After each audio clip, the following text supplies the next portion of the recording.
I've long wanted to become a Paneristo. And so I took the opportunity recently to purchase my first Panerai. I went with the Luminor 00176 reference. This is a base model done in titanium with a sandwich dial. I have it paired on the gorgeous drab olive rubber strap. Now, I haven't pulled the trigger on a Panerai until this point because I've been looking for the right model that spoke to me, that was the right price, that was the right condition. Because some of these ETA versions from, 10, 15 years ago, they're beat to death now. And I didn't want one of those examples. I wanted to get one that also carried the box, the papers, all of the provenance, the sales receipts, all of that stuff. And so I finally found an example that hit all of the boxes for me. So I pulled the trigger. I'm in the honeymoon phase. And now I'd like to share with you my thoughts on the watch. And then at the end of the review, I'll answer some questions. So with that being said, let's get to it. Let's start with the case. Classic Luminor design done in titanium. This is the Betterini style that debuted in the 90s. It carries the signature crown protector, but without the registered trademark abbreviations, and I do like that omittance. The case is entirely brushed, which is a finish that I feel suits the bold, toolish nature of this diver. There are drilled lug holes to aid in the ease of changing out straps, which really is an entire subset of Paneristi culture. This is the classic screw lug pin style that I find a bit overkill, honestly, but that is a feeling that I want on a design like this. 24mm is the lug width, bold and beefy, yet completely manageable with the lightweight nature of the brushed titanium. I am drawn to some of the other stainless steel offerings, and I have long nursed a soft spot for the 111, and that may be another model that I will want to purchase because that is one of the things about becoming a Paneristo. You can't just stop at one. And I recognize most Panerais are all fairly similar in design language, but there is a draw to this brand. When you get it, you get it. To where you don't want to own just one. You want to add to your Panerai sub-collection within your watch rotation, and I can definitely see myself going that route in future years. This is the Officini Panerai 10 caliber. It is based on the ETA 6497-2 hand wind movement, and for my first Panerai purchase, I wanted to go with the modified ETA route. This is for a couple reasons. One, it will be a simple and less expensive service that my own watchmaker can perform locally, and two, I love the simplicity of the movement. It is in keeping with the military history of this brand. This is a base model, so a basic movement feels appropriate to me. Perhaps my next Panerai will carry one of the newer in-house calibers, and there are certainly some very appealing aspects to those movements. I'm especially drawn to the P1000 caliber found in the 1940s case 574 Radiomir reference. The subsidiary seconds on that one automatically reset to 12 each time the balance is hacked. Now getting back to the details, this movement carries 17 joules, 54 hours of power reserve, and 21,600 beats per hour. It's upgraded from a base 6497, not only in terms of finish or positional adjustment. The caliber carries a black polished swan neck regulation system, and the plates have been customized for aesthetic purposes. It now more closely resembles the Rolex 618 caliber that was placed within the first Radiomir prototypes back in 1936. The movement is simple, proven, and sharply executed. And I love how it fills the back of the large case back.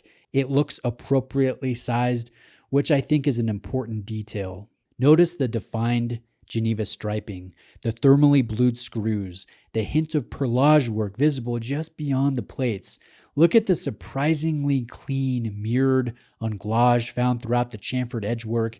You don't often see a dedicated tool diver with an exhibition caseback or one with this refined of a simplistic caliber, but I just find this pairing oddly satisfying. And when I compare this to the nicest movement that I currently own, which is the VC 5100 caliber, it becomes clear what a relative value the OP10 is. Yes, the movement isn't hand finished or as exquisitely detailed, and there is no precious metal found in the components of this caliber, but visually, it holds its own. And I remember that this 176 generally costs 5 times less than what an overseas does. So again, it reminds me of the relative value, and I'm drawn to that as a watch lover. This movement is running at minus 1.5 seconds per day with an amplitude of over 300 and 0 beat error. The winding action is easy with the large, thin crown, and the operation of the flip crown lock is a really enjoyable experience. In fact, I find myself engaging the system randomly when I have a spare minute. And my 7-year-old daughter also enjoys opening and closing the lock system, and maybe one day she gets into watches just like I am. Now let's look at the dial. It mirrors the movement in the aspect that this is simplistic and minimal. We have the classic sandwich construction with a good amount of depth to the hour cutouts.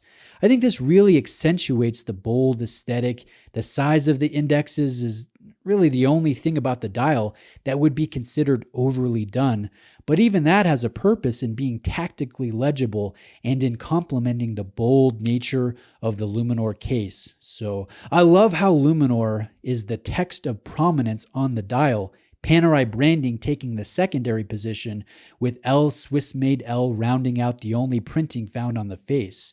The double flanking L's denote the fact that this dial carries a variation of superluminova, which I feel is appropriate considering Panerai's history of celebrating the various radioactive compounds used for low-light luminescence in previous military models.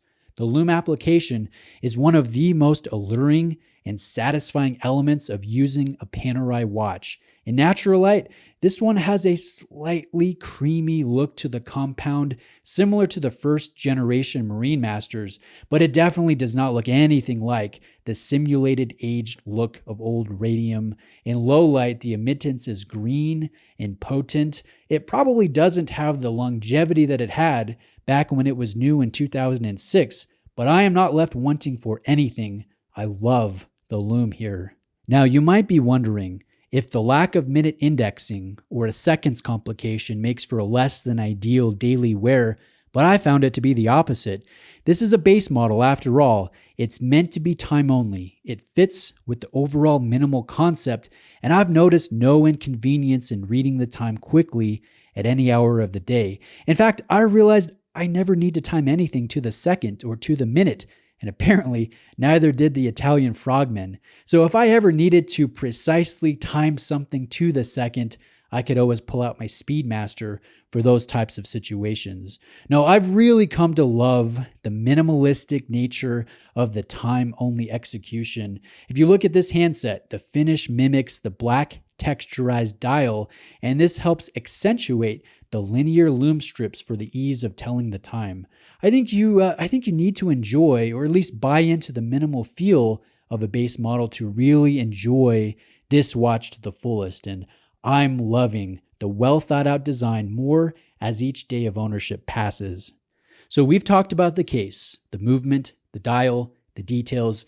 Now let's look at the strap. The watch community refers to watches like this as strap monsters.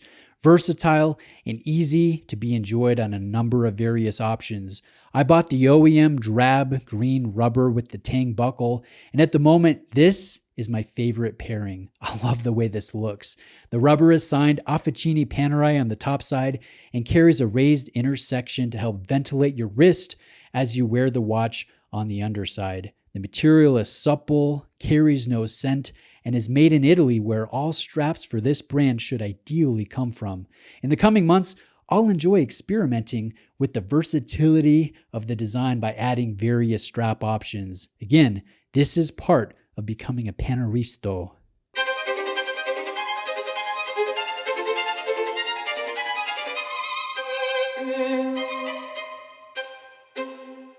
Guys, as you can tell throughout this review, I'm a little bit biased. This is a watch that I purchased for my own rotation, for my own collection, and I don't do that very often. In the past year, I've gone minimal with my watch collection, and I currently only have 4 watches in the watch box. And so anytime I do purchase a watch for my collection, it's got to be a serious piece. It's going up against my favorite watches that I own, the Overseas, which is my Grail purchase, the Hulk, my Submariner, a watch that I've loved for years. And then the Speedmaster, the Sapphire Sandwich, the discontinued variation, another watch that I've loved almost as long as I've been a watch enthusiast. So anytime I add a watch to the rotation, it's got to take wrist time away from one of those other watches that are really near and dear to me. And you know what? This one hits all of the criteria, and I love it. I really do. So just bear in mind, I'm in the watch honeymoon. I am a little bit biased, but hopefully you guys have seen the details here in the video. And I want to answer a couple questions just as we wrap up.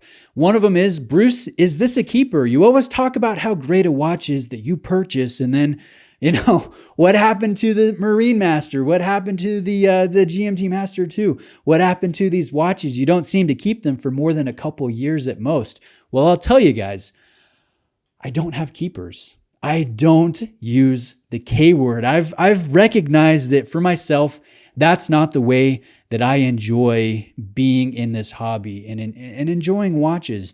I don't have keepers. Now, that being said, I don't have any plans to sell any of the watches in my 4-piece collection, but I'll never say never. Maybe one day I want to add a Longa 1 or a full precious metal Day-Date, or I don't know what it is.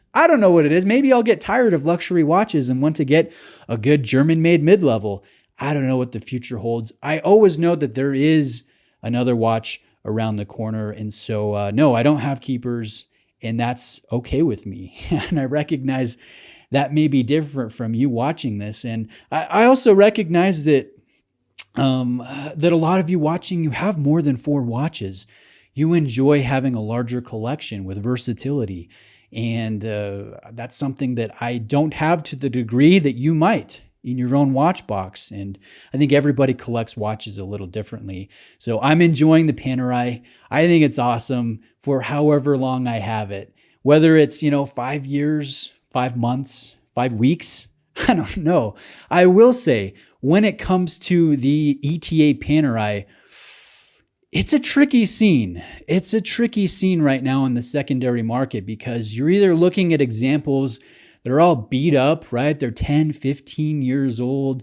And who wants to buy a beat to crap watch that somebody else put in all of those dings and dents and flea bites and scratches and all of that stuff? And I know a lot of you collectors out there, you don't want something that has been refurbished and refinished, especially if it hasn't been done properly. So navigating ETA Panerai can be a difficult thing. And that's not to mention the fact that there are so many fake watches, which I hate fake watches. I hate fake watches. So, yeah, I recognize it's either fake or it's beat up. And there are very few examples, kind of like mine, that come with, the original box, the papers, the sales receipt, any service history, even the protector that comes on the Luminor case as it's being shipped to the authorized dealer. There aren't a lot of examples out there that have all of the provenance, that are in man, I can't even talk today. That's how excited I am about this watch, that have the prime example that we look for as collectors. And so I recognize the watch that I have, the watch that's on my wrist today, the watch that you've just, looked at in this review. This is kind of a rare piece now. I mean, it's mass produced. There were a ton sold over the years. They're not necessarily really rare, but I think it is pretty rare to find one in such good condition at a reasonable price and with all of the box, the papers, the provenance, and in one that is unmolested and running exceedingly well when it comes to the movement. So I value that. I do. Now, if you guys have any specific questions for me, please put them in the comment section, or you can send me a private email if you wish. I really appreciate you taking the time to watch this today. Have a great evening, and I'll catch you next time.